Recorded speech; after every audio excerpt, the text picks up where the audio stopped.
प्रिय दोस्तों, आज फिर से आप लोगों के लिए यह मॉडल सेट लेकर आए हैं, जिसमें आप लोगों के सहायता के लिए हमने ये सोचे हैं कि एक सेट को कम से कम इस तरह से डिस्कस किया जाए, इस तरह से कि आप खुद से भी दूसरे से जितने भी सेट है आप खुद से भी बना सकते हैं।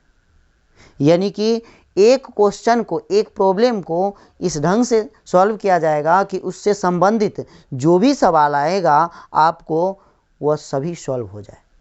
और ऐसा आपको 10वीं आपके मैट्रिक में यानी कि 10वीं बोर्ड में आपको ऐसा ही सवाल पूछा जाएगा, एक से ही, यानी कि जैसे पूछा जा रहा है उसी से रिलेटेड दूसरा सवाल पूछा जा रहा है, उससे ज़्यादा नहीं। यदि आप एक सेट को डिस्कशन अच्छी तरह से करते हैं तो आप सभी सेट को बना सकते हैं इजीली में।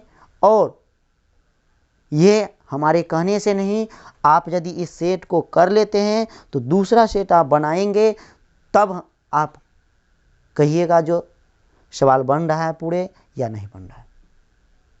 तो इस सवाल को हम पोस्टमार्टम करने जा रहे हैं।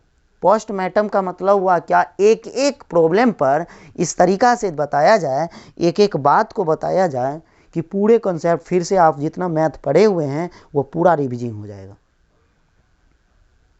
और एक सेट से पूरा मैथ रिविजन हो जाए, इससे तो बढ़ के कुछ नहीं हो सकता।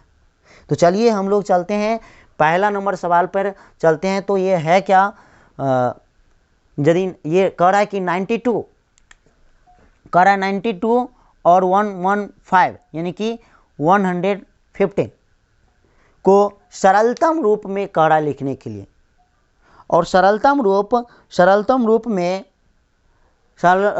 रूप का कहने का मतलब ये हुआ कि आप इसे काट के कितना छोटा से छोटा कर सकते हैं। तो छोटा से छोटा करने के लिए आप सोचिए तो काट कितना से सकते हैं। तो आप देखिएगा तो इसमें लग रहा है कि 92 में और ये 115 में आप देखिए तो लग रहा है कि 23 से कट जा रहा है। तो 23 से काटेंगे तो ये 4 बार में कट जाएगा, और इसमें 23 से काटेंगे तो ये 5 बार में कटेगा, यानी कि 4/5 आंसर आ जाएगा। बी नंबर आपका आंसर हो जाएगा। 2 नंबर देखिए तो दो परिमेय संख्याओं के बीच अधिकतम कितनी परिमेय संख्या हो सकती है। तो अधिकतम परिमेय संख्या होने के लिए आप ये तो अच्छी तरह से पढ़ चुके हैं कि कोई भी परिमेय संख्या, 2 परिमेय संख्या है तो उसके बीच अनंत परिमेय संख्या हो सकती है। ये हो जाएगा अनंत, डी। तो 3 नंबर में चलिए, तो निम्नलिखित में से किसका दशमलव प्रसार शांत है। और शांत, किसी भी दशमलव प्रसार को शांत होने के लिए उसमें 2 पर पावर m और 5 पर पावर m के रूप का होना चाहिए। और ये हम देख रहे हैं कि ये 2 पर पावर 5, 2 पर पावर n और 5 पर पावर m के रूप में ये है। तो यानी कि आपका सी नंबर आंसर हो जाएगा, इसका सी नंबर ये आंसर हो जाएगा। बहुपद dy² plus by plus a के शून्यकों का गुणनफल होगा, क्या होगा। तो आप देख रहे हैं कि शून्यकों का गुणनफल बराबर हम जानते हैं कि शून्यक अल्फा बीटा होता है, और शून्यकों का गुणनफल पूछ रहा है तो हम शून्यकों का योग भी हम जानते हैं, अल्फा प्लस बीटा बराबर -b/a होता है। लेकिन शून्यकों का गुणनफल बराबर अल्फा इंटू बीटा बराबर c/a होता है। लेकिन यहाँ पर a है, a बराबर d मानेंगे, और b बराबर आप देख रहे हैं b हो जाएगा, और c बराबर आपको हो जाएगा a। लेकिन आपको पूछ रहा है क्या, शून्यकों का गुणनफल क्या होगा। शून्यकों का गुणनफल आप पूछ रहा है तो आप लगाइएगा क्या, ये c/a, और c/a का मतलब ये a, ये c के जगह पर a रखेंगे, और a के जगह पर आप देख रहे हैं a के जगह पर d रखेंगे, जो कि आपको a/d हो जाएगा आंसर। a/d किस कौन सा है, तो d में आंसर है, जो कि d हो जाएगा। √18 का परिमेयीकरण गुणांक है। √18 का आप देख रहे हैं 5 नंबर क्या कर रहा है, √18 का परिमेयीकरण गुणांक है। यानी कि परिमेयीकरण गुणांक करने का मतलब ये हुआ कि आप कौन सा ऐसे गुणांक के किससे कौन सा इसमें ले सकते हैं, चारों में से कौन सा ऐसा है जिसे ले करके आप इसे परिमेय बना सकते हैं। और परिमेय बनाने के लिए आप देखिए तो 3 लेंगे तो 18 तिया 54 यानी कि 18 3 जा 54 हो जाएगा, जो कि 54 का भी पूर्णतः ये वर्गमूल नहीं होगा। आप देखें √2 से गुना करेंगे तो आप देख रहे हैं कि 18 को 2 से गुना करेंगे 36 हो जाएगा। √36 आप जानते हैं कि 36 का वर्गमूल 6 होता है, तो यानी कि आपका ये 2 आंसर हो जाएगा। 6 नंबर देखिए तो आपको पता चल जाएगा सबसे छोटी अभाज्य संख्या है। सबसे छोटी अभाज्य संख्या कहने का मतलब ये अभाज्य संख्या, भाज्य संख्या वो होता है जिसमें 2 या 2 से अधिक अपवर्तक हो, 2 या 2 से अधिक अपवर्तक हो, उसे हम भाज्य संख्या कहते हैं। लेकिन अभाज्य केवल 2 ही अपवर्तक हो, 2 से अधिक अपवर्तक वाले भाज्य और जिसमें केवल 2 ही अपवर्तक हो उसे हम कहते हैं अभाज्य। लेकिन ये आप देख रहे हैं 3 और 2 ये कह रहा है सबसे छोटी अभाज्य संख्या है, तो सबसे छोटी के लिए आप देख रहे हैं 0 तो होगा नहीं क्योंकि इसका एक ही है, 1 का भी आप होगा ही नहीं। आप 2 देख रहे हैं तो 2 अभाज्य है, तो सबसे छोटी हो गया 2। इसके बाद आप देख रहे हैं ये 7 नंबर a बराबर BQ प्लस R, a बराबर BQ प्लस R, जहाँ a और b धनात्मक पूर्णांक हो, जहाँ a और b क्या है धनात्मक पूर्णांक हो। तो a बराबर BQ प्लस R जब दे दिया है, आप देख रहे हैं a बराबर BQ प्लस R दिया है, a बराबर आपको BQ प्लस R दिया है। और a हम जानते हैं विभाजकता के नियम से कि a होता है भाज्य और ये b होता है भाजक, और q होता है भागफल और ये r होता है रिमाइंडर शेषफल होता है। तो हम ये a बराबर BQ प्लस R लिए, जहाँ a और b धनात्मक पूर्णांक होता है तो r जो होगा कभी भी b जो होता है b होता है भाजक। और किसी भी संख्या में आप देखें, जैसे मान के चलिए 19 है और इसमें आप 4 से भाग दे रहे हैं तो 4 जा 16 हो जाएगा, 3 शेष बचेगा। तो कभी भी शेष जो बचता है कभी भी वह भाजक से बड़ा नहीं होता है, वो हमेशा छोटा ही होता है। यहाँ पर जो कि r ग्रेटर देन b दिया है जो कि गलत है, और यहाँ पर r ग्रेटर देन 0 दिया है यानी कि 0 से less than r less than 0 दिया है। इसका मतलब 0 से यानी कि ऋणात्मक में नहीं होता है, शेषफल ऋणात्मक में नहीं होता है। और r लेस देन b दिया है यानी कि r कभी भी b से छोटा ही होता है, b मतलब भाजक, और ये जो r होता है ये रिमाइंडर कभी भी जो जिसे भाग लगाते हैं उससे छोटा ही होता है, यानी कि आपका आंसर हो जाएगा C नंबर। निम्नलिखित में 8 नंबर में कह रहा है क्या, निम्नलिखित में कौन परिमेय संख्या है, इसमें से कौन परिमेय संख्या है।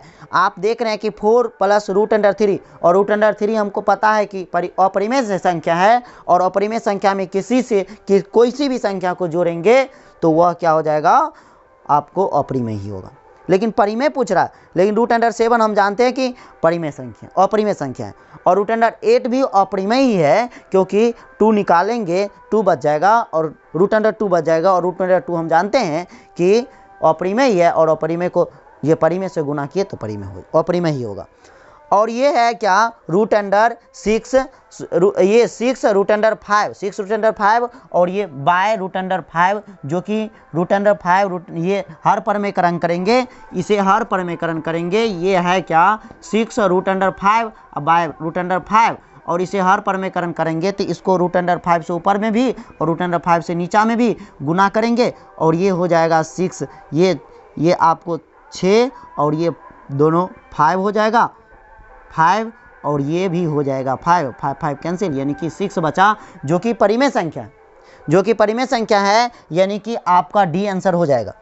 द्विघात बहुपद x² प्लस 12x प्लस 25 के शून्यक है, प्लस के +25 के शून्यक है, दोनों धनात्मक, दोनों ऋणात्मक, दोनों बराबर, एक धनात्मक तथा एक ऋणात्मक। हम जानते हैं द्विघात बहुपद में ये एक्स स्क्वायर दिया हुआ है, एक्स स्क्वायर प्लस में 12x प्लस में 25, यानी कि हम जानते हैं कि द्विघात बहुपद में ये x बराबर यानी कि मूल बराबर -b plus minus √b² - 4ac bye 2a होता है। और 2a होता है तो सबसे पहले इस पर डिपेंड करता है कि ये कैसा, ये इसका जो मूल निकलेगा, जिसका जो हल निकलेगा इस पर डिपेंड करता है। तो b² - 4ac जब निकालेंगे तो b है 12 और 12 का स्क्वायर 144 और -4 और a 1 हो जाएगा और c 25 हो जाएगा, यानी कि आप देख रहे हैं तो 44 √44 हो जाएगा। और √, जब 44 होगा तो यानी कि इसका वर्गमूल आएगा 6 दशमलव कुछ ऐसे आएगा। और जब इस प्रकार से आएगा तो -b जो है, -b, ये b 12 हो जाएगा, ये 12। और ये प्लस यदि लेंगे, प्लस और प्लस ये वाला यदि लेंगे, इसका मान तो लगभग 6 के बराबर, जो कि ये माइनस में आएगा, ये ऋणात्मक हो जाएगा। और यदि हम माइनस वाला लेंगे, ये माइनस वाला लेंगे तो ये माइनस हो जाएगा, ये भी ऋणात्मक हो जाएगा, यानी कि दोनों बार ऋणात्मक ही आ रहा है, इसलिए ये आपको ये ऋणात्मक ही हो जाएगा, दोनों ऋणात्मक ही हो जाएगा। तो ये दोनों ऋणात्मक आंसर हो जाएगा।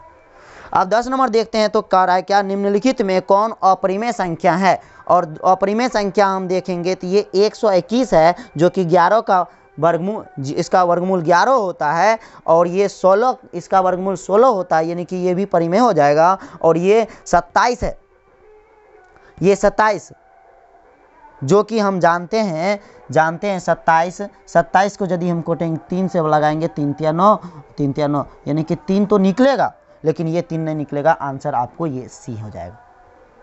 और आप 11 नंबर देख रहे हैं, 11 नंबर आप क्वेश्चन देख रहे हैं तो देखिए 11 नंबर क्या कर रहा है, बहुपद 5y², कर रहा है बहुपद 5y² - 25 के शून्यक है। तो शून्यक यदि निकालना है तो हम जानते हैं कि शून्यक का मतलब बराबर 0 निकाल के, शून्यक का मतलब ये होता है कि आप इस y का मान क्या रखेंगे कि इसको शून्य बना देगा पूरे को, शून्य का मतलब ये होता है। तो आप y का मान आप निकालिए, तो y का मान निकालने के लिए आप देखिए क्या करना है, इसको बराबर 0 कर दीजिए और 5 तो कॉमन आ जाएगा, तो ये बच जाएगा y² और ये -5 और ये बराबर 0। और ये इसका मान निकालेंगे तो y ये इधर जाएगा, इस साइड ले जाएंगे 5 को, तो ये हो जाएगा बट्टे 0, यानी कि 0 हो जाएगा। तो y² - 5 बराबर 0, बराबर 0। लेकिन इसे हम देखें तो आप इसे √5 का स्क्वायर भी कर सकते हैं। और जब इस प्रकार से करेंगे तो a² - b² का फार्मूला हम जानते हैं, a² - b² का फार्मूला होता है a + b और इंटू a - b, तो a + b into a - b हुआ, a + b into a - b। तो इसी फार्मूला पर इसको रखेंगे y प्लस √5 और y माइनस √5 और बराबर हो जाएगा 0। यदि इसका मान रखेंगे तो y प्लस √5 बराबर 0 और ये हो जाएगा आपको y माइनस √5 बराबर 0, ये आ जाएगा। और यदि यहाँ से y का मान निकालेंगे तो माइनस √5 और यहाँ से y का मान निकालेंगे √5 हो जाएगा, यानी कि माइनस √5 और √5 हो जाएगा आंसर। आपका आंसर देखिए कौन सा केस में है, √5 और माइनस √5, तो ये इसमें सी नंबर में है आंसर। आप देख रहे हैं सी नंबर हो जाएगा आंसर, तो सी नंबर आंसर हो गया आपका।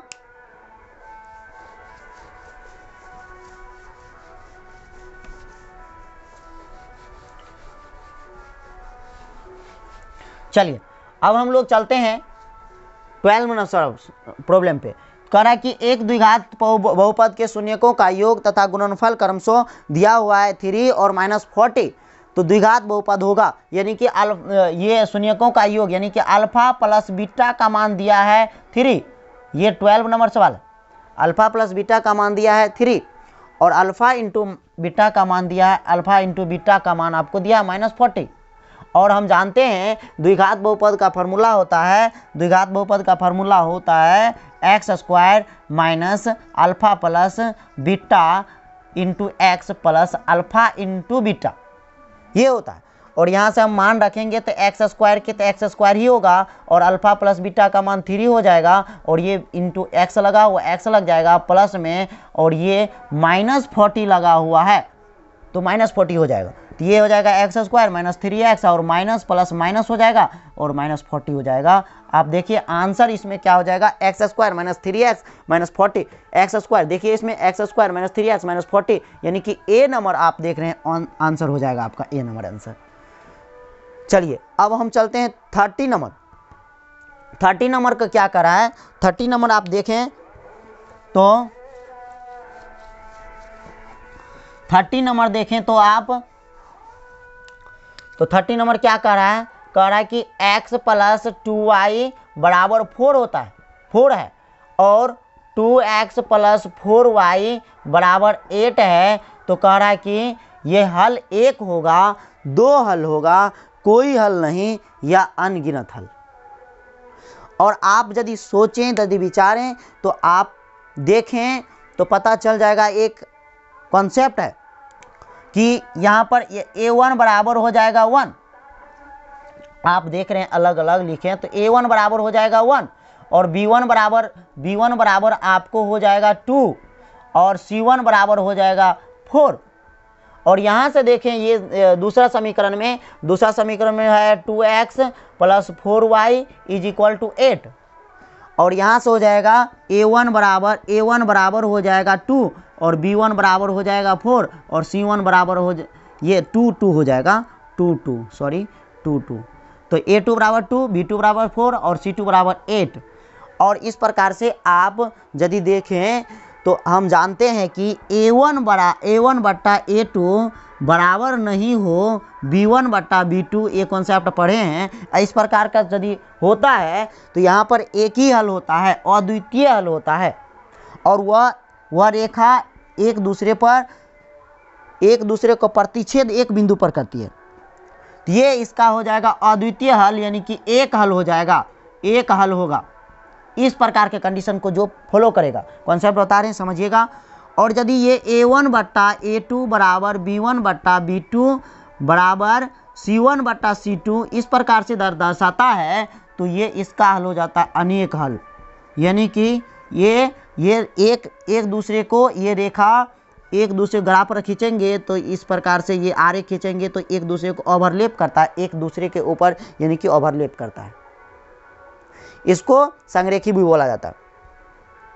आप देखें तो a1 बट्टा a2 बराबर b1 बट्टा b2 अब बराबर लास्ट में जाकर c1 बट्टा c2 के बराबर नहीं होगा। तो इस प्रकार की यदि रेखा खींचेंगे तो ये दोनों एक दूसरे को यानी कि समांतर पर रहेगा तो कोई हल नहीं होगा, इसका कोई हल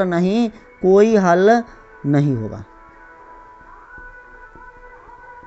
और देखें तो ये हमको दिखाई दे रहा है a1 बट्टा a2 हो जाएगा a1 बट्टा a2 बराबर हो जाएगा ये 1 और ये 1 बट्टा 2 और b1 बट्टा b2 बराबर हो जाएगा आपको 2/4 और काटेंगे तो 1/2 आ जाएगा, 1/2 हो गया। और c1 बट्टा c2 यदि रखेंगे तो c1 बट्टा c2 यानी कि 4/8 हो जाएगा, ये 1 2 यानी कि 1/2 यानी कि तीनों बराबर जब हो गया और तीनों बराबर हो गया तब ये कंडीशन उसका होता है, इसका अनेक हल होता है। आप देखें तो ये 30 नंबर सवाल है, एक हल, दो हल, कोई हल नहीं और अनगिनत हल, यानी कि अनगिनत हल होगा, अनेक हल हो जाएगा जिसको गिन हम नहीं सकते हैं। जब इस प्रकार से ओवरलैप करेगा, इसका मतलब ये ओवरलैप करेगा, एक दूसरे के ऊपर रेखा होगा। अब हम चलते हैं तो 30 नंबर हो गया, 40 नंबर सवाल पर चलते हैं। 40 नंबर सवाल हम चलते हैं तो 40 नंबर सवाल क्या कर रहा है, देखिए कर रहा है यदि बहुपद x square plus ax minus b के शून्यक एक दूसरे के व्युत्क्रम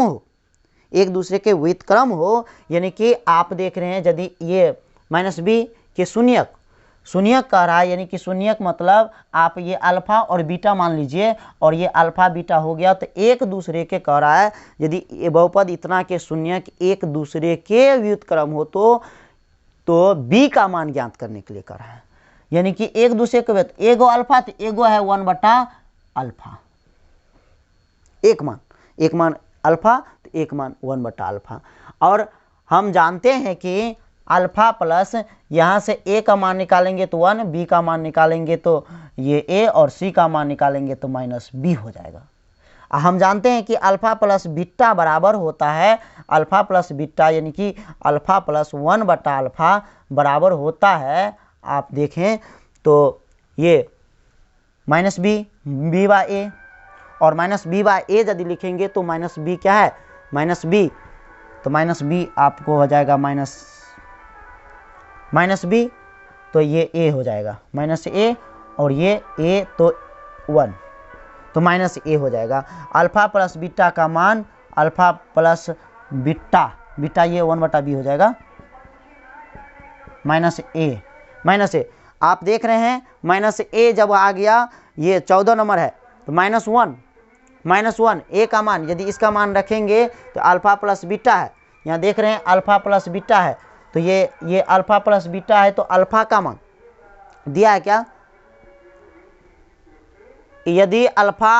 यदि बहुपद x² इतना शून्य के एक दूसरे के व्युत्क्रम हो तो b का मान निकालने के लिए कह रहा है। तो ये इस पर मान रख दिए अल्फा, ये हो जाएगा आपको अल्फा, ये alpha square plus 1, alpha square plus 1 बराबर -a हो जाएगा, बट्टा ये अल्फा हो जाएगा, ये अल्फा आप देख रहे हैं, ये अल्फा, यानी कि आप ये -1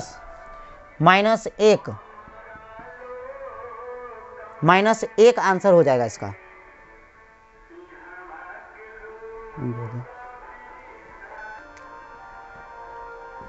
तो चलिए ये देखिए, यहाँ से आप यदि अल्फा, यदि बहुपद x² ax, ध्यान दीजिए, ये x² plus ax minus b है, और b और एक दूसरे के शून्यक जो है ना, ये एक दूसरे के व्युत्क्रम मतलब उल्टा, एगो अल्फा तो एगो 1/अल्फा दिया हुआ है, और कह रहा है b का मान, तो b का मान ज्ञात करने के लिए ये b है, यानी कि आप कहें तो a का मान ये 1 और b का मान a और c का मान -b है, यानी कि ये मान निकालने के लिए कह रहा है। तो हम जानते हैं कि c का रिलेशन निकालेंगे तभी तो जाकर से b का मान निकलेगा ना, तो यानी कि अल्फा इंटू बीटा बराबर होता है ये c/a, और अल्फा का मान हमको दिया है अल्फा, और बीटा का मान 1/अल्फा, और c का मान यहाँ से हम देखें तो c का मान -b है, -b, और यदि ये a का मान देखें तो a का मान 1 है, यानी कि अल्फा कैंसिल हो जाएगा, और ये माइनस b,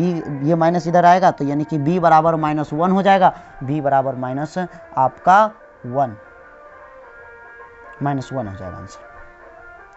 कह रहा है अर्धवृत्त का कोण होता है, अर्धवृत्त का कोण कितना होता है, हम जानते हैं कि वृत्त का पूरे कोण ये 360 डिग्री पर होता है, 360, और अर्धवृत्त बनाएंगे तो ये अर्धवृत्त 180 डिग्री पर बन जाता है, तो ये 180 होगा, जो कि आपको आंसर में गलती दिया हुआ है।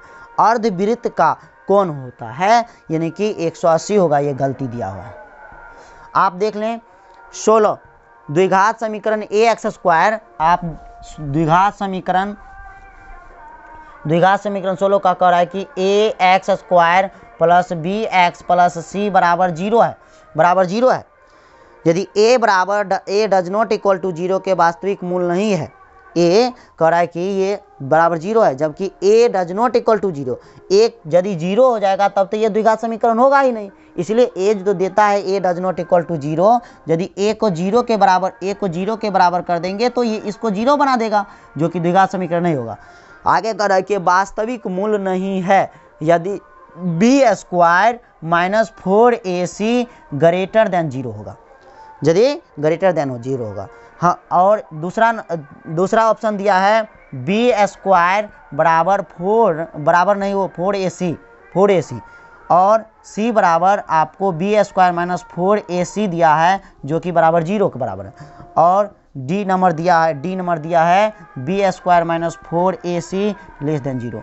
हम जानते हैं क्या कि द्विघात समीकरण के मूल जो होता है, मूल ये x बराबर -b plus minus root under b² minus 4ac बटा 2a, लेकिन डिपेंड करता है, इस पर डिपेंड करता है, बी स्क्वायर माइनस 4ac पर डिपेंड करता है कि ये कैसा आ रहा है।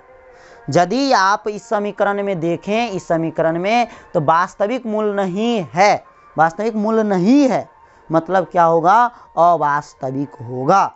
और अवास्तविक जब तब होगा जब इस पूरे का मान, ये बी, इस पूरे का मान जब निगेटिव आ जाएगा तब अवास्तविक होगा, तब वो वास्तविक नहीं होगा। यानी कि अवास्तविक होने के लिए इसका मान 0 होना चाहिए, यानी ये 0 से छोटा होना चाहिए, यानी कि लेस देन 0 होना चाहिए। लेस देन 0 का केस कौन देता है, डी नंबर देता है, यानी कि डी नंबर आंसर हो जाएगा। अब चलते हैं हम लोग 17 नंबर पर। अब हम लोग चलते हैं 17 नंबर पर। तो 17 नंबर क्या कर रहा है, 17 नंबर कह रहा है यदि अल्फा तथा बीटा समीकरण 2x² कह रहा है 2x² माइनस x माइनस 6 बराबर 0 है। यदि अल्फा तथा बीटा समीकरण इतना बराबर 0 के मूल हो तो 1/अल्फा प्लस 1/बीटा बराबर क्या होगा, वही निकालने के लिए कह रहा है। इसका हम यदि एलसीएम निकालेंगे तो इसका मान निकालने के लिए कह रहा है, इसका एलसीएम लेते हैं अल्फा इंटू बीटा हो जाएगा, और ये क्या हो जाएगा, ये अल्फा प्लस बीटा हो जाएगा। और यहाँ पर से हमको अल्फा प्लस बीटा का मान निकालेंगे तो अल्फा ये यानी कि a बराबर हो जाएगा, a बराबर 2, b बराबर -1 और c बराबर हो जाएगा -6। और अल्फा प्लस बीटा का मान हम जानते हैं कि -b/a होता है, तो -b/a लिख देते हैं, -b/a, और अल्फा इंटू बीटा का मान होता है c/a, यानी कि a, अब ये ऊपर जाएगा ये तो a कैंसिल हो जाएगा, और जब ये कैंसिल हो जाएगा तो -b/c हो जाएगा, और -b/c -b कितना है -1, और c का मान कितना है -6, और माइनस कैंसिल 1/6 हो जाएगा आंसर, और 1/6 जहाँ पर भी होगा यानी कि c नंबर आंसर हो जाएगा। आप देखें तो 18 नंबर आप देखें तो कह रहा है कि समांतर श्रेणी -3 दिया है, -3 और 4 दिया है, 11 दिया है, 18 दिया है, और कह रहा है कि 21वां पद निकालने के लिए 21वां पद क्या होगा, 21वां पद क्या होगा, यानी कि a बराबर आप हम जान रहे हैं कि -3, b बराबर हो जाएगा आपको ये a1 a2, यानी कि a या b भी मान सकते हैं, कोई दिक्कत नहीं है, तो ये हो जाएगा 4। और इस प्रकार से आप देखें तो हम जानते हैं कि d पहले निकाला जाता है, d बराबर हो जाएगा b माइनस a, तो ये आपको ये 4 और माइनस, और ये माइनस यहाँ पर माइनस, तो ये क्या हो जाएगा -3, तो माइनस प्लस यानी कि 7, d का मान आ गया 7। और हम जानते हैं कि nवां पद बराबर tnवां बराबर आप जानते हैं कि a plus n minus 1 into D होता है। तो इस प्रकार से आप a का मान रखेंगे तो -3, और ये n का मान रखेंगे तो n का मान हमको 21वां पता है, ये n ये 21वां पद, ये यही तो मान कह रहा है क्या, यदि अल्फा तथा बीटा ये समांतर श्रेणी इतना का 21वां पद क्या होगा, tnवां बराबर ये होता है। तो 21वां पद है, 21वां पद क्या होगा, तो ये n क्या हो जाएगा, आप हम जानते हैं 21 माइनस 1, और ये d हमको 7 है, ये क्या हो जाएगा -3, और ये प्लस, और b 2 सत्ते 100, यानी कि 20 सत्ते 140, और आप ये 140 ये, और ये 3 कैंसिल घट जाएगा तो 137, यानी कि 137 आंसर हो जाएगा। अब 137 डी नंबर आंसर हो जाएगा। चलिए, तो हम इतना कंप्लीट कर लिए पूरे बोर्ड।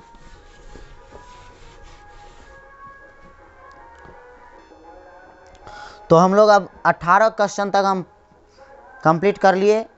एक बात यदि कहें तो आपके लिए फ़ायदा होगा, इतना हम क्वेश्चन लिखने से अच्छा होगा आपके भी पास मॉडल पेपर होना चाहिए, क्योंकि आप 10th का एग्ज़ाम देने के लिए जा रहे हैं तो होना चाहिए।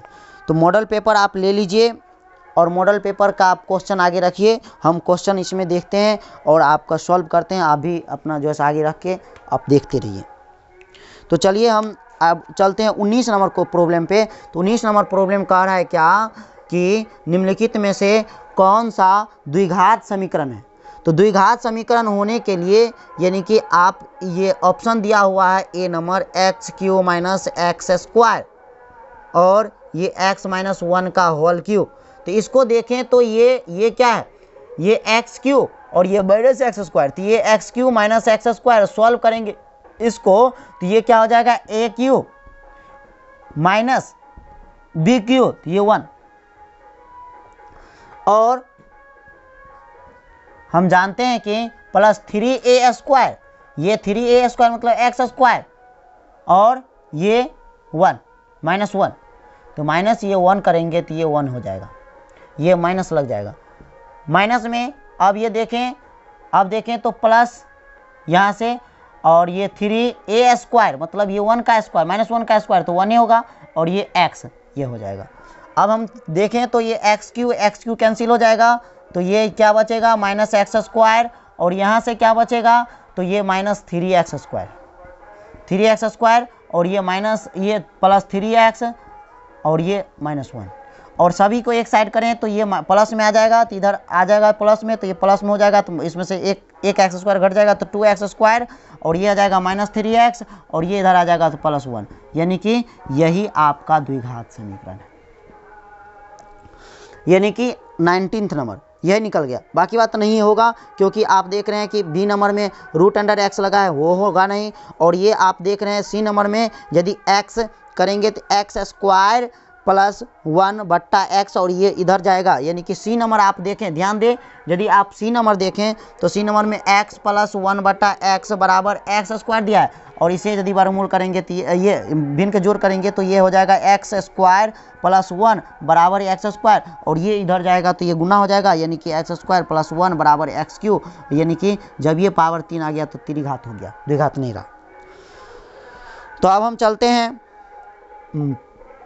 अब हम लोग चलते हैं 19 नंबर हो गया, अब चलते हैं 20 नंबर, और 20 नंबर में कह रहा है क्या समांतर श्रेणी है, समांतर श्रेणी है 80 है और 76 है और 72 है और आपको 68 है। कह रहा है कि कौन सा पद 0 है, कौन सा पद ऐसे आ करके लास्ट में कौन सा पद आ करके 0 हो जाएगा, यानी कि tn बराबर 0, टोटल यानी कि योग जो होगा वो क्या हो जाएगा 0। तो आप देख रहे हैं a बराबर a1 बराबर a आपको ये a1 बराबर 80 है और a2 बराबर 76 है, यानी a3 बराबर 72 है। इस प्रकार से हम d निकालें तो d बराबर हो जाएगा आपको 76 माइनस 80, 76 माइनस 80 बराबर 4 हो जाएगा, और a बराबर आपको ये दिया हुआ है। तो आप जानते हैं कि tn बराबर होता है a plus n minus 1 into D, और tn का वैल्यू दिया हुआ है लास्ट में जाकर के कौन सा ये पद होगा, ये कौन सा पद होगा, लास्ट में 0 तो हो जाता है, लेकिन ये कौन सा पद होगा 0 बराबर a 80 हो जाएगा, और प्लस में n कौन सा, यही n तो निकालने के लिए कह रहा है, तो ये n को n पता नहीं है, ये n के n रहने देते हैं माइनस 1, और d को हमको पता है कि 4 है तो 4 कर दिए, तो ये क्या हो जाएगा ये 80 और ये प्लस 4, ये अब 4n और ये माइनस 4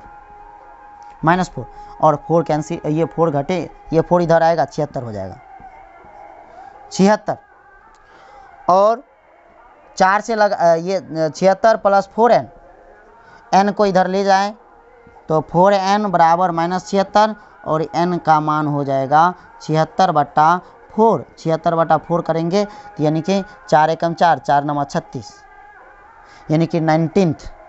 अब देख रहे हैं कि ये 20 नंबर है, 20 नंबर है tn बराबर 0, 19 समांतर श्रेणी इतना का कौन सा पद 0 है। आप देखिए कहीं गड़बड़ तो नहीं है, 76 माइनस 4 72, यानी कि a प्लस n माइनस 1 और ये d 4 माइनस 4 हो जाएगा, और ये 80 जाएगा इधर, ये माइनस 4 ये 80 हो जाएगा, ये 76 हो जाएगा, और ये 4n हो जाएगा, ये 4n। तो इसमें देखिए ऑप्शन में नहीं है, तो देखिए कहीं दिक्कत तो नहीं हुआ, देख लीजिए चेक कर लीजिए फिर तो अपना। तो देखिए यहाँ पर जैसे देख रहे हैं ये 4 जो है, ये 4 ये माइनस, ये 76 में से 80 गया तो आप देख रहे हैं कि माइनस 4 हो जाता ना, और यदि यहाँ पर माइनस 4 ये d का मान यदि माइनस 4 रखते, ये d का मान माइनस 4 रखते तो ये क्या हो जाता माइनस 4n हो जाता, और -4n हो जाता और ये माइनस माइनस प्लस हो जाता। और ये आप यदि इस साइड ले जाते हैं, ये आप -4n को इधर ले जाते हैं तो +4n हो जाएगा। और ये क्या हो जाएगा, ये यानी 84 हो जाएगा। और n का मान निकालना है तो 84/4 हो जाएगा, यानी कि 21वां पद हो जाएगा, यानी कि मान 21वां पद हो जाएगा। यानी कि आप देख रहे हैं बी नंबर ऑप्शन हो जाएगा। आप चलिए तो 21 नंबर में करा, यदि समांतर श्रेणी का सामान्य पद 6 - 4n है तो इसका सार्व अंतर होगा। इसका सार्व अंतर क्या होगा? सार्व अंतर इसका यदि निकालने चलें तो ध्यान दें तो सार्व अंतर हम जानते हैं डी को कहते हैं। और ये कह रहा है कि सामान्य पद, ये सामान्य पद देखिए एक हम मान रखते हैं, एक इसमें तो क्या हो जाएगा 6 - 4, ये एक का मान रखें तो 2 हो जाएगा। और यदि 2 रखें तो ध्यान दीजिएगा, तो 2 रखेंगे तो 6 - 4, 4 दूनी 8 हो जाएगा, 8 - 2। और यदि यहाँ पर 3 रखें तो ये क्या हो जाएगा 6 और माइनस ये 4 × 12, 6। इस प्रकार से यदि रखते चलें तो ये 2 में ये देख रहे हैं 2 से -2 और ये -6 हो जाएगा। -6 कितना बढ़ रहा है 2, ये 4 बढ़ रहा है, यहाँ से भी 4 माइनस ये बढ़ते जा रहा है। और जब एक ये डी का मान ये इस प्रकार से रख रहे हैं तो ये बढ़ते जा रहा है। आप देख रहे हैं कि -4 सार्व अंतर ये हो जाएगा -4, ये -4 होता जा रहा है ना, इसमें से इसको घटाए तो -4 हो गया, इसको इसमें से घटाए तो -4। यानी कि ऐसा मान n का ऐसा मान आप रखिए, n का आप ऐसा मान रखिए, n का ऐसा मान रखिए जो कि सार्व अंतर सेम दे, सार्व अंतर सेम दे। तो जब सार्व अंतर आप देख रहे हैं कि 1 2 3 4 रख रहे हैं तो सार्व अंतर सब में सेम आ रहा है, और सेम आ रहा है यानी कि 4 -4 सब में आ रहा है तो -4 दे दिए। चलिए तो -4 ये भी हो गया, तो यानी कि आपका आंसर हो जाएगा 21 नंबर सी नंबर हो जाएगा -4। चलिए अब हम चलते हैं हम लोग 22 नंबर। कह रहा है कि निम्नलिखित में से कौन सा समांतर श्रेणी है? समांतर श्रेणी, और समांतर श्रेणी का मतलब हम समझते हैं कि आपको होना चाहिए क्या, तो बीच यानी कि दोनों टर्म के बीच का अंतर सभी में बराबर होना चाहिए। आप यदि देखें तो ये ए नंबर, ये 22 नंबर का हम बना रहे, ए है -2 4 -6 8 इस प्रकार से दिया है। और यदि यहाँ पर निकालें तो ये इसमें से इसको ये घटाएंगे 4 में से, ये 4 में से -2 को घटाएंगे तो ये यानी कि 6 हो जाएगा। और इसमें से इसको घटाएंगे तो -6 और इसको घटाएंगे तो -4, यानी कि आपको -10 ये यहीं पर आंसर नहीं होगा। यदि हम बी नंबर चेक करें तो बी नंबर देखें तो ये ए स्क्वायर है, ये ए और ये ए स्क्वायर है, और ये ए क्यू, और ये क्या ए क्यू, और ये A4। ये तो कभी नहीं होगा क्योंकि ए स्क्वायर में से ए घटाएंगे, ए स्क्वायर में से ए घटाएंगे यानी कि, और ये ए क्यू में से ए स्क्वायर घटाएंगे, ये स्क्वायर घटाएंगे तो स्क्वायर में तो आप घटा ही नहीं सकते हैं। तो चलिए ये नहीं होगा। अब देखिए अगला देखते हैं, यानी कि सी नंबर आप देखें तो 3/2 और ये 1/2 और ये -1/2 है, और ये 3/2 है, -3/2। इस प्रकार से इसमें घटाएं तो ये 1/2 में से हम घटाते हैं -3/2 को, तो ये क्या हो जाता है, ये 2 यानी कि ये घटेगा तो -2/2 यानी कि ये -1 हो जाएगा। और इसमें से इसको घटाएंगे तो -1/2 और -1/2 -1 ये 1/2 हो जाएगा। और जैसे इसका एलसीएम लेंगे तो ये 2 और ये -2, 2 कैंसिल -1, यानी कि यहाँ पर भी सेम लग रहा है। यहाँ तक तो सेम है, लेकिन यहाँ देखें तो -3/2 और ये माइनस ये घटाएंगे, इसमें से इसको घटाएंगे तो ये माइनस पहले से लगाए तो माइनस हो जाएगा, माइनस प्लस हो जाएगा, 1/2 हो जाएगा। और यदि इस प्रकार से करेंगे तो ये 2 हो जाएगा, और ये -3 और ये +1 और ये -2 ये 2 -1, यानी कि ये सी नंबर में देखते हैं तो सभी में डिफरेंस सेम आ रहा है, तो सी नंबर आपका आंसर हो जाएगा ये 22 का। अब हम चलते हैं 23 नंबर पर। कह रहा है कि मूल बिंदु से नियामक है, मूल बिंदु से नियामक है। मूल बिंदु का नियामक है, मूल बिंदु को हम जानते हैं कि 0 0, यानी कि ये जो होता है ये मूल बिंदु ये 0 0 से सूचित किया जाता है। इसका आंसर हो जाएगा आपको डी हो जाएगा। कह रहा है क्या, देखिए बहुत मोस्ट इंपोर्टेंट, आप 24 नंबर देखिए। 24 नंबर ज्योमेट्री का सवाल है जो कि ट्राइंगल ए बी सी समरूप दिया हुआ है ट्राइंगल पी क्यू आर और तथा क्यू आर बटा बी सी आपको दे दिया है 2/3। तो पूछ रहा है आपको area triangle P Q R बटा area of triangle A B सी।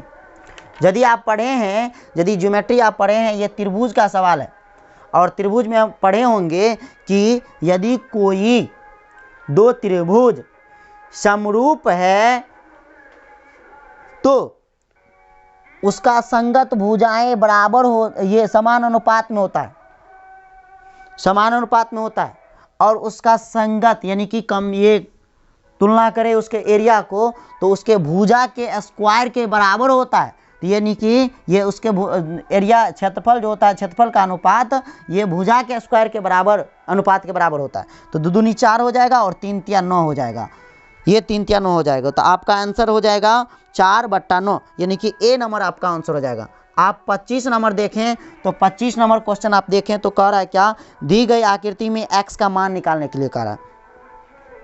तो ये आकृति दिया हुआ है इस प्रकार से और ये दिया है P और ये दिया है Q और इसका मान 50 और इसका मान 60 दिया हुआ है और ये इसका मान ये x दिया हुआ है, ये x दिया है और ये r है। तो कह रहा है क्या, x का मान निकालने के लिए। तो x का मान हम जानते हैं कि त्रिभुज के तीनों कोण का मान 180 डिग्री होता है, जो कि ये 60 और ये 50, यानी कि आप ये हो गया 110 और हम कितना जोड़ दें तो 180 हो जाएगा तो 70, यानी कि ये मान हो जाएगा 70। तो ये हम जानते हैं कि दो रेखाएं एक दूसरे को काटता है तो ये इसका सम्मुख कोण इसका और इसका सम्मुख कोण ये इसका, और सम्मुख कोण हम जानते हैं कि बराबर होता है। तो यानी कि इसका सम्मुख कोण ये हो गया तो ये 70, तो ये भी 70, यानी कि 70 आंसर हो जाएगा, सी नंबर आंसर हो जाएगा।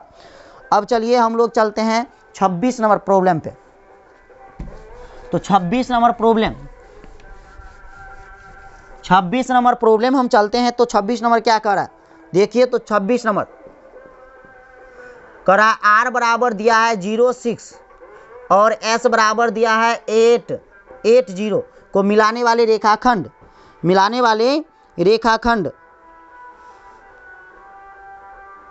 क्या कर रहा है सवाल में, रेखाखंड 4 ये 0 0, ये दोनों जो रेखाखंड है, ये रेखाखंड इसकी दूरी भी नहीं पूछ रहा है। मिलाने वाले रेखाखंड को क्या कर रहा है देखिए। तो इसमें आपको देखिए तो ये कह रहा है क्या, इसमें कुछ क्लियर ही दिखाई नहीं दे रहा है, लेकिन इसमें लग रहा है कि ऑप्शन के अनुसार लग रहा है कि ये निकालने के लिए कह रहा है दोनों के मध्य के बीच, ये मध्य बिंदु निकालने के लिए कह रहा है।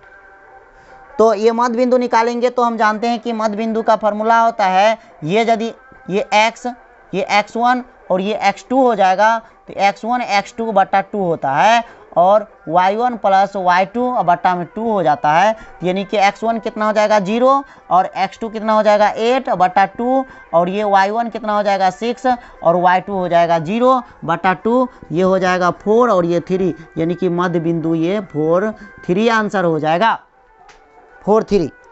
और यदि हम 4 3 आपका डी नंबर आंसर आपको 4 3 हो जाएगा। तो चलिए 27 नंबर प्रॉब्लम पर हम चलते हैं।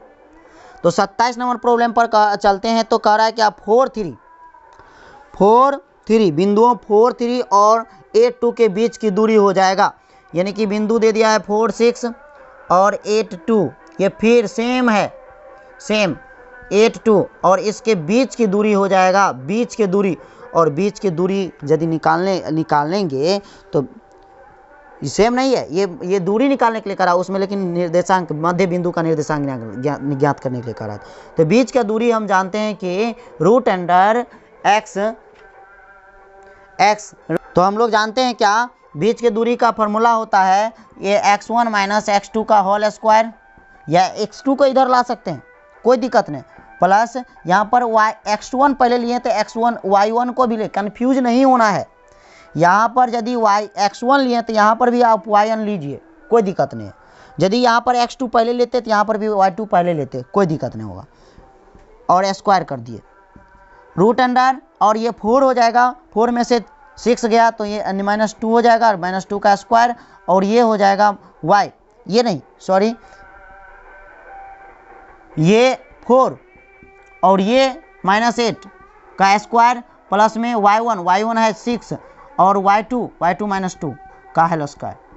ये हो जाएगा आपको 4 चौके 4 है ना, 4 बचेगा -4 और -4 भी बचेगा तो स्क्वायर लगेगा तो प्लस में हो जाएगा, 4 चौक 16 और ये 4 चौके 16 हो जाएगा, और ये 2 घटेगा 4 चौक 16 और ये 16 16 32 हो जाएगा, root under 32।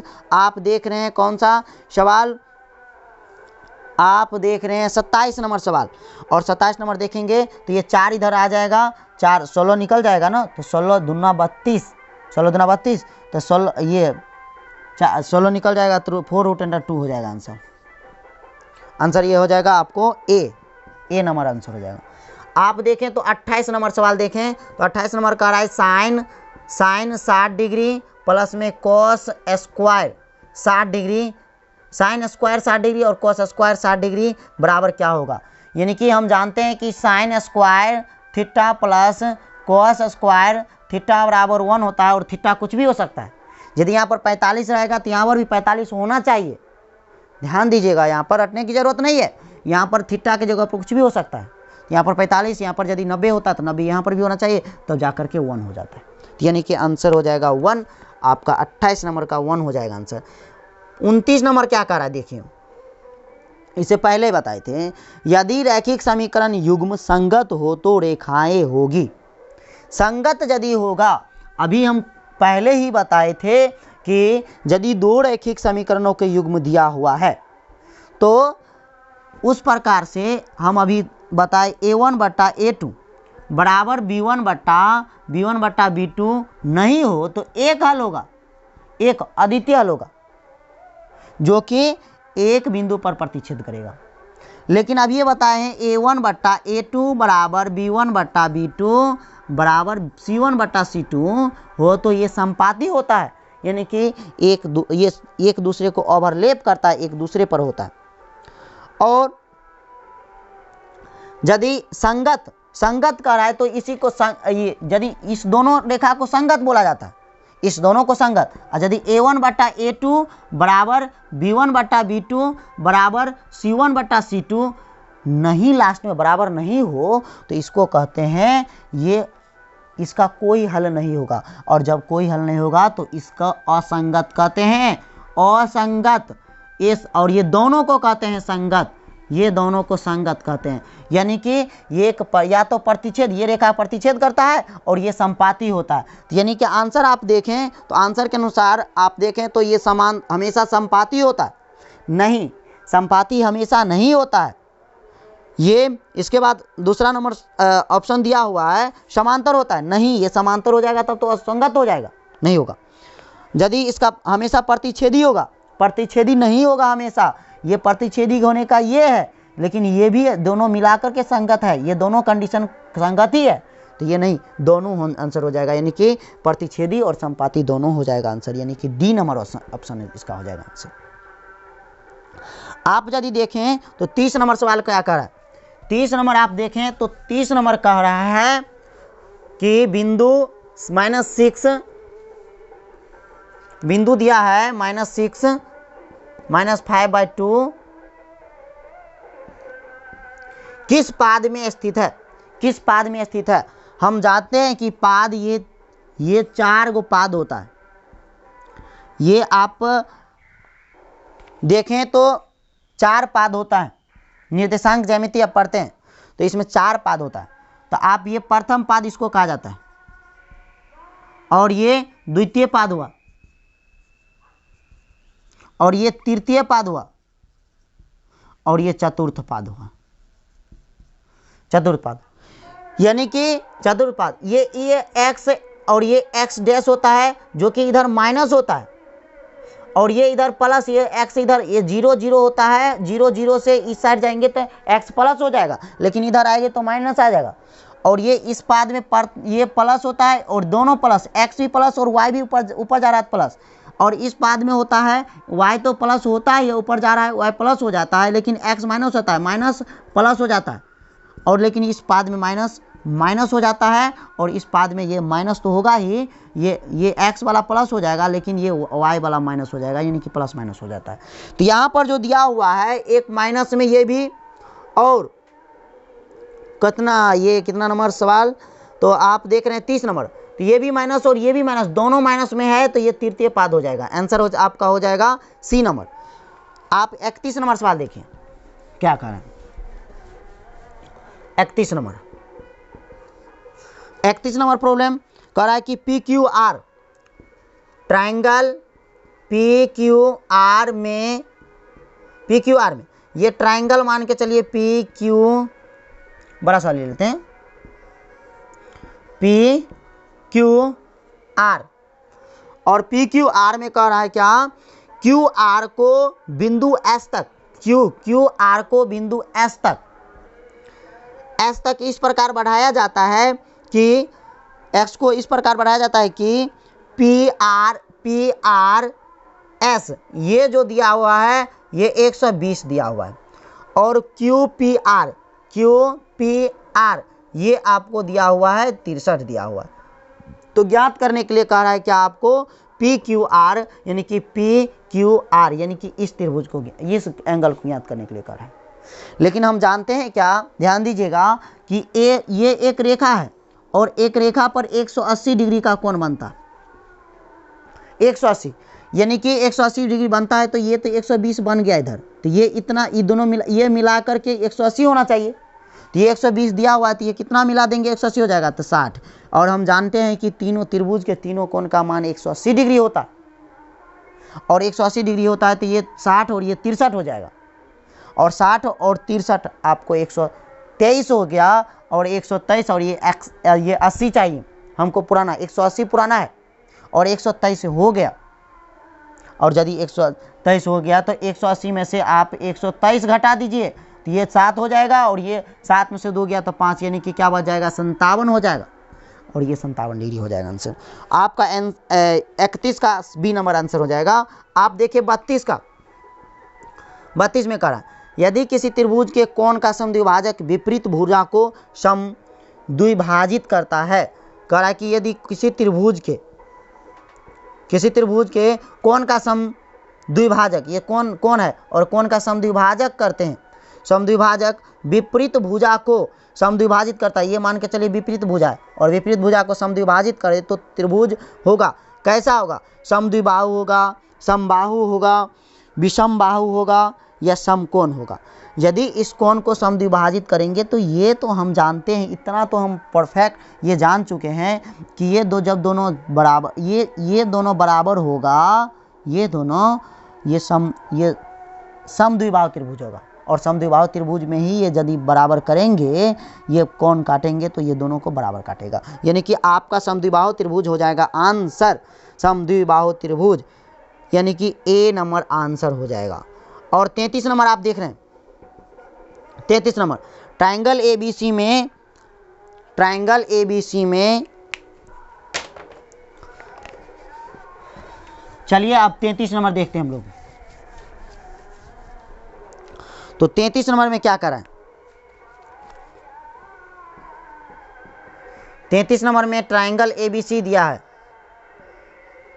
Triangle A B सी दिया हुआ है, और डीई समांतर बीसी बोल रहा है, डीई बीसी, डीई मान के चलिए यहाँ पर कटा हुआ है, डीई समांतर कर रहा है बीसी दिया हुआ है, और एडी, ये एडी जो है एडी बटा डी भी ये 2/3 दिया, नहीं कि मान 2 और ये 3 दिया हुआ है, और कह रहा है कि एई और ईसी का मान होगा, एई और ईसी का मान क्या होगा, डीबी। यानी कि अब आपको पता होना चाहिए, ये भी आप त्रिभुज में पढ़ चुके हैं कि ये दोनों, ये जितना होता है, जितना अनुपात में ये काटता है उतना ही अनुपात में ये भी होता है, ये भी आपको 2/3 ही हो जाएगा। यानी कि आंसर आपका हो जाएगा बी नंबर आंसर 2/3। अब देखिए 34 नंबर प्रॉब्लम क्या करा है यदि त्रिभुज ए बी सी तथा डी ई एफ में, ये त्रिभुज ए बी सी और त्रिभुज डी ई एफ है, डी ई एफ है, जिसमें ए बी बटा डी बी बराबर दिया हुआ है, ए बी बटा डी ई दिया है, सॉरी डी ई दिया है, और बी सी बटा एफ बी दिया है। तो ये समरूप होंगे जब कोण ए बराबर कोण एफ कर रहा है। ये ध्यान दीजिए, ये समरूप तब होंगे जब ये करा ए बी बटा डी ई, ये डी ई कह रहा है, और बी सी, ये बी सी बटा एफ बी दिया हुआ है। तो कह रहा है कि जब ये भुजा और ये भुजा, जिसमें भी ये भुजा और ये भुजा दोनों बराबर दिया हुआ है, और जब दोनों बराबर दिया हुआ है तो कह रहा है कि समरूप कब होंगे, जब कोण ए बराबर कोण एफ, कोण ए बराबर कोण एफ, कोण ए बराबर कोण एफ नहीं, ये नहीं होगा। कोण बी बराबर कोण ई, कोण बी बराबर कोण ई, कोण बी बराबर कोण ई, आप देख रहे हैं कोण ई बराबर कोण ई ही होगा, बी बराबर डी ये होगा नहीं। ये यदि होता तो ये दोनों बराबर होता, ठीक है। तो आपका आंसर हो जाएगा बी। अब देखते हैं हम लोग 35 नंबर सवाल, और 35 नंबर सवाल में आकृति दिया हुआ है पी क्यू। आप आकृति देखें और बनाएं।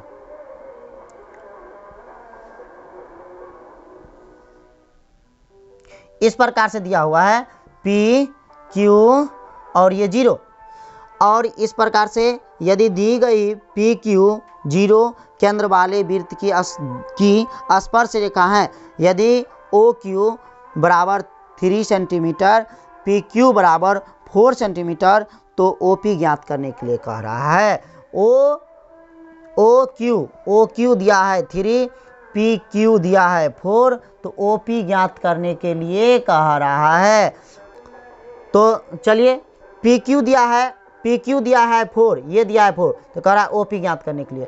और हमको पता है कि किसी भी वृत्त के स्पर्श बिंदु जो होता है, स्पर्श बिंदु से खींचा गया रेखा जो होता है वह वृत्त के त्रिज्या के साथ परपेंडिकुलर बनाता है, यानी कि लंब बनाता है। और जब लंब बनाएगा तो ये इस प्रकार से ये जो बना है ये समकोण त्रिभुज बना है, और यदि ये 3 दे दिया है, ये 4 दिया है लंब, तो ये कर्ण निकालने के लिए कह रहा है। तो कर्ण निकालेंगे तो क्या हो जाएगा 4, ये 4 का स्क्वायर प्लस 3 का स्क्वायर, रूट अंडर लग जाएगा, ये क्या हो जाएगा, ये 5 आंसर आ जाएगा। इसका आंसर आ जाएगा 5। अब आपका इसका आंसर क्या हो जाएगा, 5 हो जाएगा आंसर, 5 सेंटीमीटर, यानी कि सी नंबर आंसर हो जाएगा। 36 नंबर आप देखें तो कह रहा है कि एक्स अक्ष से बिंदु P, एक्स अक्ष से 36 नंबर आप देखें तो क्या करा, एक्स अक्ष से बिंदु P, ये मान के चलिए ये बिंदु है, ये ग्राफ, तो एक्स अक्ष से, ये एक्स अक्ष है और इससे कह रहा है कि बिंदु P जो है, P इतना की दूरी पर है, P कोई बिंदु है जो ये x 8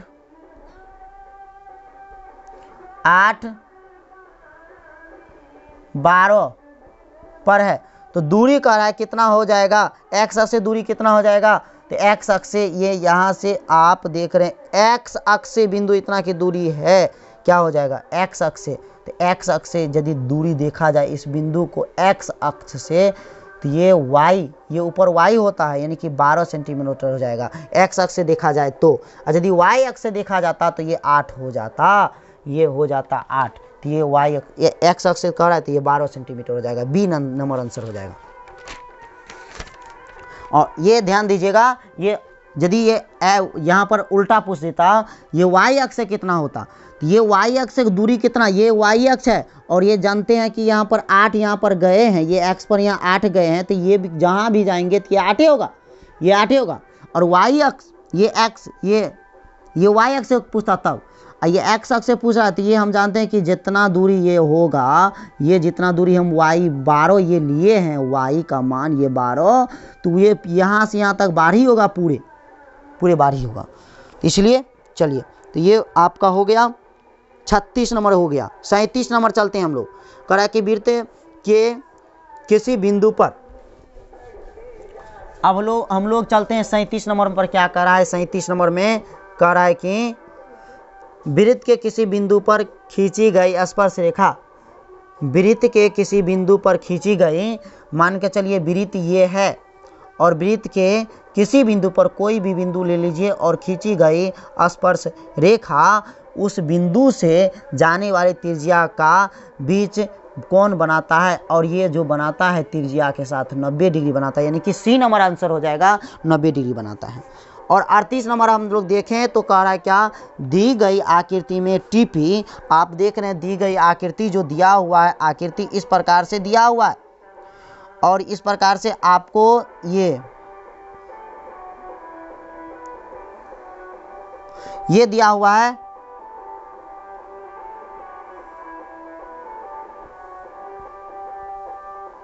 ये आकृति दिया है, ये P है और ये Q है और ये O है। कह रहा है TP जो है, T दर्शाया नहीं है लेकिन ये T हो जाएगा। तो TP तथा TP तथा TQ दो स्पर्श रेखाएं हैं, दो स्पर्श रेखाएं O केंद्र वाले वृत्त पर इस प्रकार से है कि TPQ यानी कि TPQ ये PTQ दिया है, PTQ ये कौन दिया है 50 डिग्री, और 50 डिग्री, और पूछ रहा है आपसे क्या कि POQ ये मान पूछ रहा है आपसे। ये तो होता क्या है इसमें, फिगर गलती दिया हुआ है, तो ये फिगर यहाँ पर आना चाहिए, ये यहाँ पर आना चाहिए। तो पूछ रहा है ये कौन, तो कोई भी ये कॉन्सेप्ट होता है ये वृत्त में कि किसी भी वृत्त के स्पर्श रेखा से आप जो दो स्पर्श रेखा को मिलाते हैं तो ये जो कोण बनता है, ये कोण, तो इस कोण, ये अब ये हो गया O, ये केंद्र है, और केंद्र से मिलाएंगे तो इस प्रकार से होगा। तो ये केंद्र पर ये इसके दुगुना बनाता है, इस कोण के दुगुना बनाता है केंद्र पर। तो ये 50 है तो ये 100 हो जाएगा, यानी कि आपका आंसर 38 नंबर का है। तो यानी कि आपका आंसर दिया हुआ है क्या?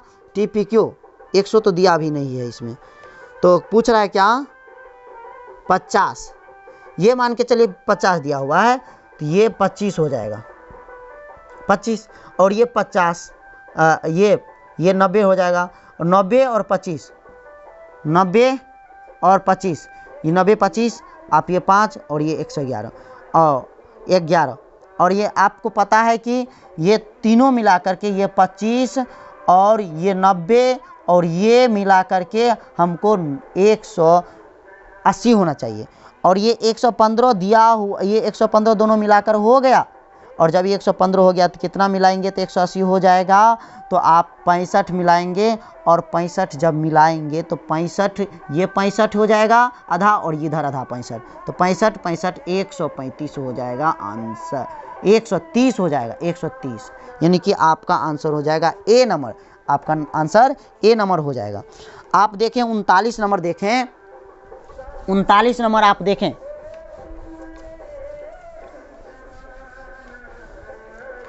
39 नंबर आप देखें तो 39 नंबर में क्या कर रहा है? दिए गए समकोण त्रिभुज PQR में कोण, ये समकोण त्रिभुज दिया हुआ है, ये समकोण त्रिभुज है PQR, ये 3 सेंटीमीटर और ये 6 सेंटीमीटर और ये 90 दिया हुआ है, ये थीटा कोण दिया हुआ है। कह रहा है कि दिए गए समकोण त्रिभुज PQR में PQR थीटा है, PRQ थीटा है, और PQ 3 सेंटीमीटर, PR 6 सेंटीमीटर, तो थीटा का मान ज्ञात करने के लिए कह रहा है।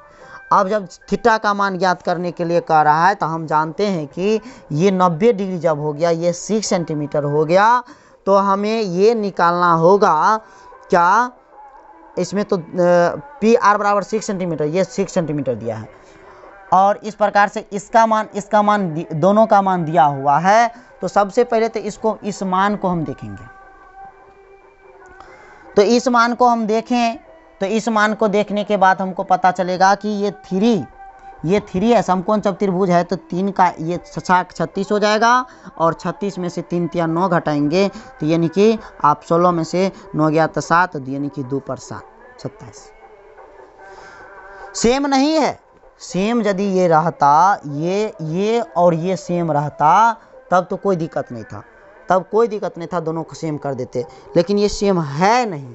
सेम जब नहीं है तो यानी कि आप देखिए तो ये 90 है और ये 90 जब है तो ये 3 है और ये आपको कुछ भी नहीं दिया है। तो देखें तो ये 6 और ये 3 और ये 6, ये जब इस प्रकार से होता है दोनों जब ये दुगुना होता है तो ये आधा, ये इसके दुगुना होता है। ये कौन जो होगा, ये कौन, ये इसके दुगुना होगा और ये 30 तो होगा तो ये 60 हो जाता है। ये इस प्रकार से जब देखेंगे तब आप देखें 40 नंबर का देखें तो यदि 10a बराबर 3/4 है, 10a बराबर आपको 3/4 दिया हुआ है, तो cos a का मान ज्ञात करने के लिए कह रहा है। हम जानते हैं कि 10a बराबर ये तब लंब हो जाएगा और ये लंब हो जाएगा p और ये हो जाएगा क्या, b हो जाएगा, p यानी कि p परपेंडिकुलर और ये b बेस आधार। और इसका मान निकालने, cos a का मान निकालने के लिए कह रहा है, तो cos a का मान निकालने के लिए सबसे पहले आपको क्या करना होगा, h का मान निकालना होगा। तो क्या हो जाएगा, 3 तिया 9 और 4 चौके 16 यानी कि 25, रूट अंडर 25 का 5 यानी कि h का मान 5। और cos a बराबर हम जानते हैं कि b बाई क्या हो जाएगा h, और b बराबर बाई h हो जाएगा, तो यानी कि क्या हो जाएगा b 4 और h का मान 5 यानी कि 4/5, यानी कि b नंबर आंसर आपका हो जाएगा। और हम चलते हैं 41 नंबर। 41 नंबर में हम चलते हैं तो cot 44 डिग्री बटा tan 46 डिग्री है, tan 46 डिग्री, और दोनों ये इसका मान निकालने के लिए कह रहा है।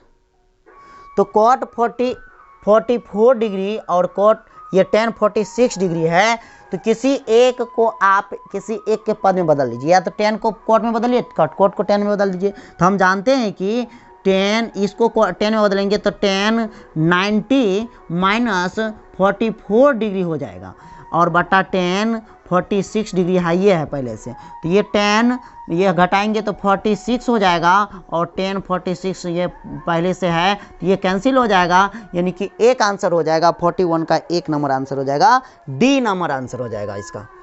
चलिए अब हम लोग चलते हैं 42 पर।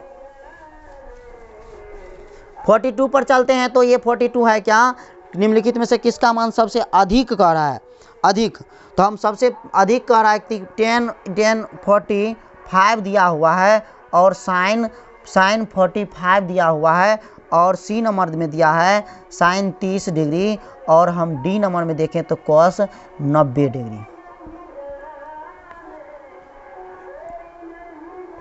और हम देखें तो ये ये tan जो होता है ना, tan, तो tan का मान सबसे पहले कह रहा है क्या, tan 45, तो tan 45 का मान हम जानते हैं 1/√3 हो जाता है,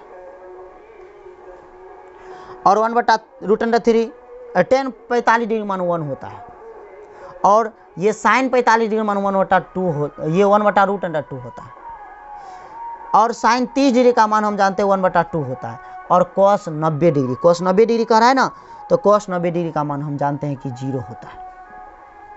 तो इस सभी में से ये पहला नंबर आंसर हो जाएगा tan 45 डिग्री। कह रहा है 43 नंबर में, यदि एक वृत्त की परिधि 88 सेंटीमीटर है, ये वृत्त है और इसका परिधि मतलब 2πr बराबर 88 दिया हुआ है सेंटीमीटर, तो इसकी त्रिज्या कह रहा है ज्ञात करने के लिए।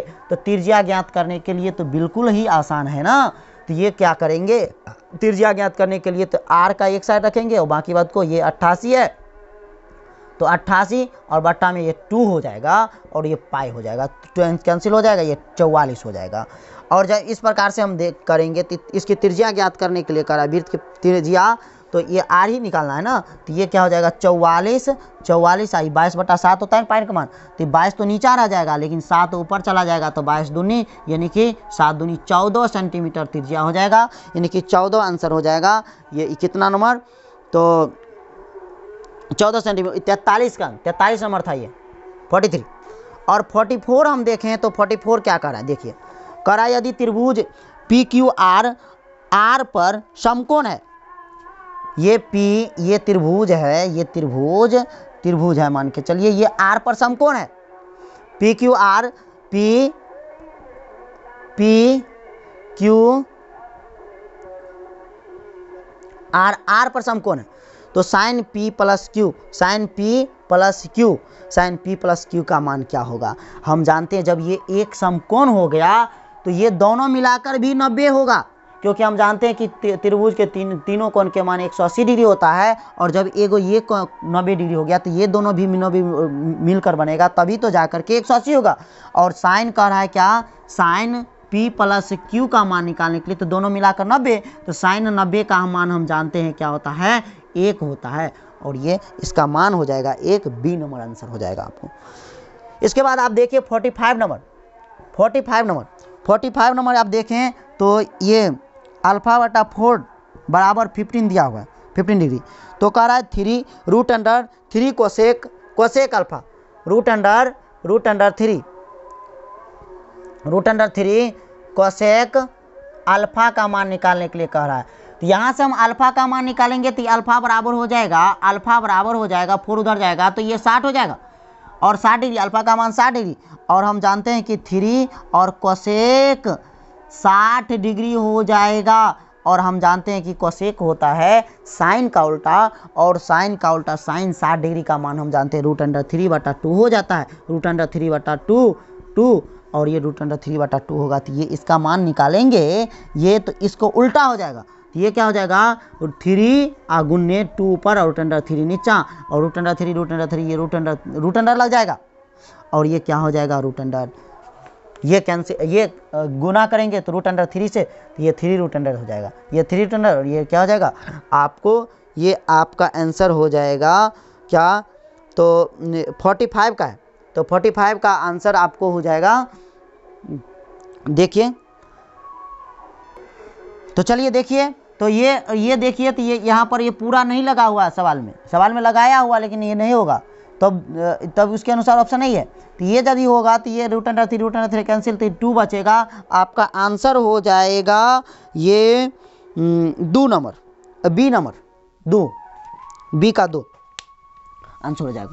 चलिए अब हम लोग अगले सवाल पर हम लोग आ रहे हैं, बहुत तेज़ी से बढ़ रहे हैं, तो 46 हम देख लें, हम लोग 46 क्या कर रहे हैं, 46 हम लोग देखें तो कह रहा है क्या R1, 46 कह रहा है R1 तथा R2 त्रिज्याओं वाले दो वृत्तों के क्षेत्रफलों का योग R त्रिज्या वाले वृत्त के क्षेत्रफलों के बराबर हो, तो ध्यान दें कह रहा है R1 और R2 का दो त्रिज्या वाले वृत्तों का क्षेत्रफल का योग कह रहा है कि R त्रिज्या वाले वृत्त के क्षेत्रफल के बराबर हो, तो इस प्रकार से ये दो वृत्त है, ये R1 इसका है और ये R2 है, और एक बड़ा सा वृत्त है, दोनों के क्षेत्रफल के बराबर है, तो कह रहा है क्या ये जो होगा इस दोनों त्रिज्या, इसका दोनों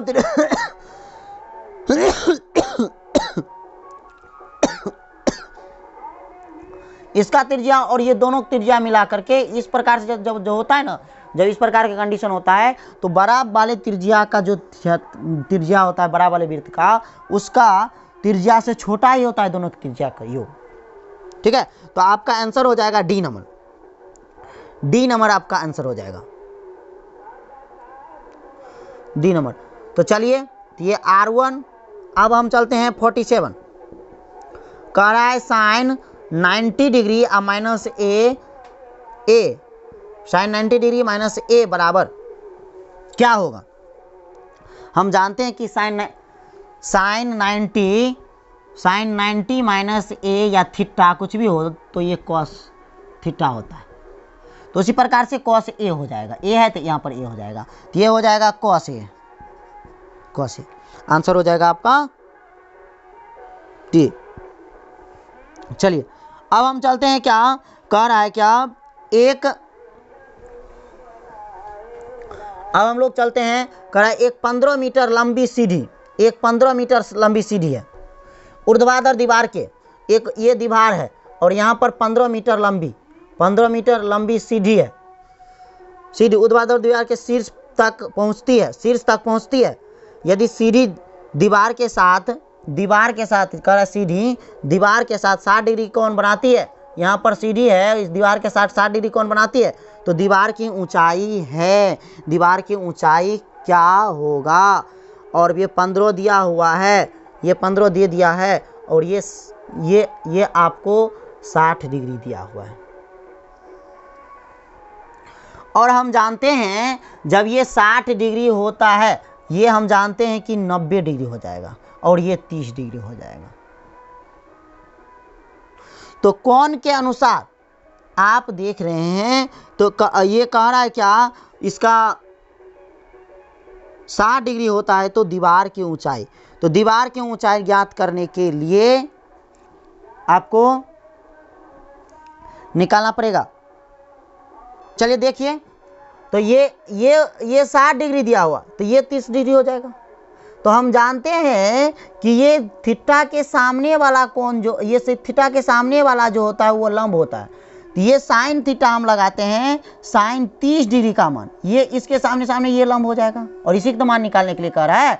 तो साइन 30 डिग्री का मान निकालेंगे तो ये क्या हो जाएगा, साइन थीटा बराबर हम जानते हैं कि P/H होता है, और साइन 30 डिग्री मान लेंगे तो साइन 30 डिग्री बराबर 1/2 होता है, और P का मान हमको नहीं पता है, वही तो निकालना है, और ये H का मान हमको 15 दिया हुआ है। तो P का मान निकालेंगे तो ये 15 ये इधर चला गया, बटा 2 हो जाएगा P, तो ये क्या हो जाएगा 7.5, यानी कि 7.5, यानी कि आपका आंसर हो जाएगा 7.5। अब चलते हैं हम 49, cot 1 degree plus cos 89 degree का मान क्या होगा। 89 डिग्री चलते हैं 49 पर, क्या कर रहा है, cot 1 डिग्री और ये cos 89 डिग्री, तो ये क्या हुआ 89। आप देखिए तो cos 89 और cot के साथ कोई रिलेशन नहीं लग रहा है। तो यदि यहाँ पर 10 रहता तो 10 तो इसको 10 में बदल देते, तो ये क्या हो जाता है 10 90 माइनस 1 इंटू 10, ये भी कॉट, देखिए नहीं ये कॉट देता, तब ये कॉट है तो इसको एक को किसी को बदल देते तो क्या हो जाता 10 90 माइनस 1 डिग्री और ये cot 89, और ये क्या हो जाता 10 89 इंटू cot 89। यहाँ पर cos लग रहा था तो cot होगा नहीं, cot होगा, cos नहीं होगा, तो ये ध्यान दीजिए। अब हम जानते हैं कि tan theta into cot theta बराबर 1 होता है, यानी कि इसका आंसर हो जाएगा आपका 1A। 50 नंबर देखिए, 50 नंबर देखिए क्या कह रहा है कि r त्रिज्या वाले गोला के संपूर्ण पृष्ठ का क्षेत्रफल होता है। हम जानते हैं कि गोला के संपूर्ण पृष्ठ क्षेत्रफल बराबर 4 पाई r², तो ये यानी कि डी नंबर आंसर आपका हो जाएगा। चलिए तो हम बहुत लंबा हो गया वीडियो,